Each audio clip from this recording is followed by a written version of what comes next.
ကမ္ဘာဖလားပွဲမှာအင်္ဂလန်အတွက်ခရိုအေးရှားကိုဂိုးသွင်းပြီးတော့တောက်ပနေတဲ့ Marcus Rashford နဲ့ပတ်သက်ပြီးတော့ Man United ကဆုံးဖြတ်ချက်ချလိုက်ပါပြီ။အားလုံးပဲမင်္ဂလာပါဗျ။ Manchester United အသင်းကသူတို့ရဲ့ Academy အတွက်တိုက်စစ်မှု Marcus Rashford နဲ့ပတ်သက်ပြီးတော့လာမယ့်နွေရာသီအတွက်ပြတ်သားတဲ့ဆုံးဖြတ်ချက်တစ်ခုကိုချမှတ်လိုက်ပြီလို့သတင်းတွေထွက်ပေါ်လာပါတယ်။နီးပြအမိုရီယန်လက်ထက်မှာနေရာပြောက်ပြီးတော့ဘာစီလိုနာကိုအငှားသွားကစားခဲ့ရတဲ့ Rashford ရဲ့ကံကြမ္မာကတော့အခုကမ္ဘာဖလားပွဲတွေအပြီးကျရင်သိရမှာဖြစ်ပါတယ်။လက်ရှိချိန်နေရ Manchester United က Rashford ကိုကမ္ဘာဖလားအပြီးနွေရာသီကြိုလေ့ကျင့်ရေးတွေအတွက်အသင်းစီပြန်လာဖို့မျှော်လင့်ထားပါတယ်။ဒါပေမဲ့ဒီဆုံးဖြတ်ချက်က Manchester United မှာ Rashford ကိုဆက်ပြီးရှိစေချင်လို့တော့မဟုတ်ပါဘူး။တကယ်လို့ဒီကြားထဲမှာအခြားအသင်းတစ်ခုခုစီအပိသက်ပြောင်းရွှေ့ခြင်းညှိနှိုင်းလို့အဆင်ပြေရောင်းထုတ်ဖို့အဆင်သင့်မယ်လို့သိရပါတယ်။ပြီးခဲ့တဲ့ဗုဒ္ဓဟူးနေ့ညကခရိုအေးရှားအသင်းကိုအင်္ဂလန်က4-2နဲ့နိုင်တဲ့ပွဲမှာ Rashford ဂိုးသွင်းခဲ့တာကို United အုပ်ချုပ်သူတွေကသဘောအကျကြီးကျနေပါတယ်။ဘာဖြစ်လို့လဲဆိုတော့သူကမ္ဘာဖလားမှာခြေစွမ်းပြလေ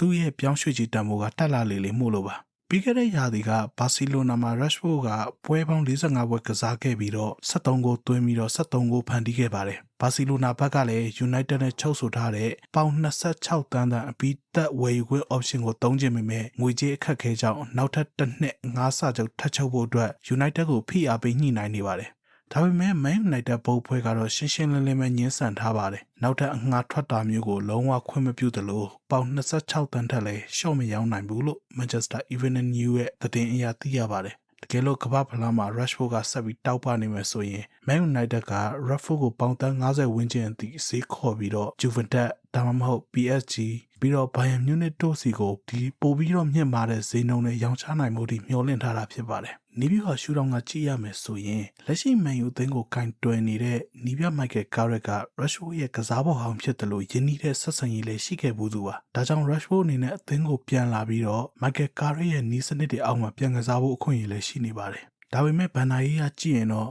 Man United က PSR အသုံးစိတ်စီးမြင်တွေကိုကာမိဖို့အတွက်ကစားသမားရောင်းချငွေလိုအပ်နေပါတယ်။ Rashford က Academy ထွက်ဖြစ်တဲ့အတွက်သူတို့ရဲ့ရောင်းရတဲ့ငွေက Club အတွက် pure profit အတရင်မြက်ဖြစ်မှာမို့နွေရာသီမှာကစားသမားဝယ်ဖို့အတွက်လည်းသူတို့တို့ကအထောက်အကူအများကြီးဖြစ်မှာဖြစ်ပါတယ်။ဒါကြောင့် Man United က Rashford ကို Barcelona စီဈေးပေါပေါနဲ့မပေးဘဲကမ္ဘာဖလားဈေးကွက်ကိုအသုံးချပြီးတော့အမျက်အစွန်းအများဆုံးရအောင်ကစားကွက်ဆင်နေတာဖြစ်ပါတယ်။ခြုံငုံပြီးတော့ပြောရရင်တော့ Man U က Rashford ကိုဈေးကောင်းရရင်အပိသက်ရောင်းချဖို့ပြင်ဆင်နေပြီးအဆင်မပြေရင်တော့ရာသီကြိုမှာအသင်းစီပြန်ခေါ်မှာဖြစ်ပါတယ်။ခင်ဗျားတို့ဘယ်လိုထင်လဲ Rashford ကို Barcelona စီပေါင်26တန်းနဲ့ပဲအပိသက်ရောင်းတင်လားဒါမှမဟုတ် Man United မှာပဲ Michael Carrick နဲ့အတူအခွင့်အရေးပြန်ပေးတင်လားcomment မှာဝင်ရောက်ဆွေးနွေးပေးသွားကြပါအောင်။ခုလိုစိတ်ဝင်စားစရာဘောလုံးသတင်းတွေကိုအမြဲတမ်းကြည့်ရအောင်လို့ like share နဲ့ subscribe လုပ်ထားဖို့လည်းမမေ့ပါနဲ့အောင်။နောက်ဗီဒီယိုမှာပြန်တွေ့ကြတာပေါ့